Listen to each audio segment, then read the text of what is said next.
ආයුබෝවන් අද අපි බලමු ඊ타මාත්ම ගුණදායී කුරක්කන්තෝසෙ කොහොමද හදාගන්නේ කියලා. ඉතින් ලෙඩ රෝග වලින් ආරක්ෂා වෙන්න වගේම බර අඩු කරගන්න හිතන අයට මේ කුරක්කන්තෝසෙක නම් කදිමයි. මේ වගේ හදාගෙන අපිට උදේට ඒ වගේම රැට වුණත් ආහාරයට ගන්න පුළුවන්. ඉතින් අපි බලමු අද මේ රසවත් වගේම ගුණදායී දෝසේක හදාගන්නේ කොහොමද කියලා. මුලින්ම මං හොඳට කෝප්පයක් පැය 4ක් විතර පෙඟෙන්න තිබ්බා. ඒ වගේම මේ වගේ උළුහාල් පෙඟෙන්න තියාගන්නවා. ඇත්තටම මේ උළුහාල් නම් මම වතුර බොන්න රැයක් පොඟවපු උළුහාල්. මං ඒකෙන් මේස හැන්දකුත් මේකට එකතු කළා.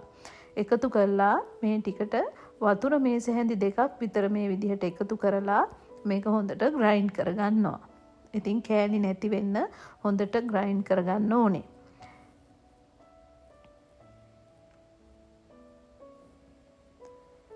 දැන් ඊට පස්සේ අපි මේකටම මෙන්න මේ වගේ අපේ කුරක්කන් කෝප්ප දෙක එකතු කරනවා. කුරක්කන් පිටි කෝප්ප දෙක එකතු කරනවා. ඉතින් මේ කුරක්කන් පිටිත් මම ගෙදර ඇට ගෙනහලා කොටාගත්තු ඒවා. දැන් ඒකට අපි වතුර ටිකෙන් ටික එකතු කරමින් අපේ මිශ්‍රණය හදාගන්න ඕනේ. අපි මේකට තාම ලුණු එකතු කළේ නැහැ.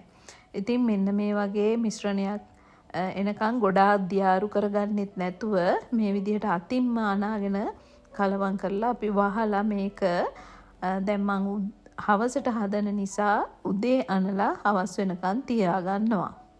ඉතින් වැඩි වෙලාවක් තියාගන්න තරමට හොඳයි. දැන් ඔයාලට පේනවා ඇති අපේ මේ මිශ්‍රණය හොඳට ඇවිත් තියෙනවා. දැන් මම මේකට ලුණු එකතු කරනවා. අවශ්‍ය පමණට ලුණු එකතු කරගන්න. ඊට පස්සේ මං තවත් වතුර මේස හැඳි 2ක් විතර එකතු කරනවා. ඒක මදි වුණා. ඒ හින්දා වතුර කෝප්ප භාගයක් විතර මම මේ ටිකට එකතු කළා.